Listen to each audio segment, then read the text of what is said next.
you have a water leak, obviously it's going to run your water bill up, depending on how bad the leak is or how many leaks you have. I was in a house one time, and the whole time I was in the basement, I could hear water running through the lines. It turned out the lady had 3 toilets, and all the flappers were bad and leaking, and she didn't know it. She was an elderly woman, and she couldn't hear him running, but she had a very high water bill.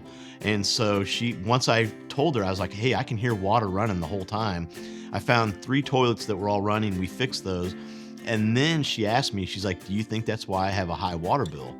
I was like, yes, absolutely. So it'll cost you money. If you have a leak coming into the house, say from the meter and it's underground, you might not notice it over time, but you'll end up with a high water bill.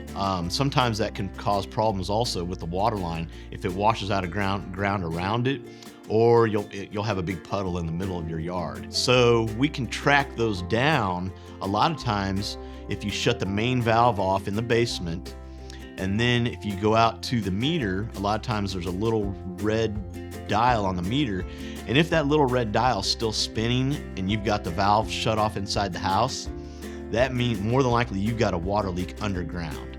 So that needs to be addressed. There's really no way a homeowner can fix that, so you're gonna have to call a professional out to dig that line up, because it's gonna be about 3.5 to 4 feet deep. Plus, you can't really pinpoint that leak underground either. But shutting the valve off inside and then clocking the meter outside will tell you if you have a leak underground. But yeah, drippy faucets, a lot of times they're just annoying more than anything. Typically they don't run the water bill up as much as like a running toilet would. Yeah, leak inside walls. A lot of times you'll see water running down maybe into the basement, down the foundation walls. I can think of one episode where it was a finished basement and they had the fake wood flooring, and basically when they went down into the basement, when they walked across the floor, there was water squishing up between the boards, and they had no idea where it was coming from. It took some investigative work, and it turned out they had a water leak in the wall over by a kitchen sink that was down in the basement, and that water leak behind the sheetrock wall was getting underneath all the flooring, and it basically destroyed the flooring in their basement. They had to redo the whole entire floor. So we've got to, all the sheetrock's got to be cut out.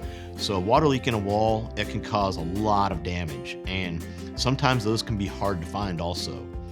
But those need to be addressed as quickly as possible.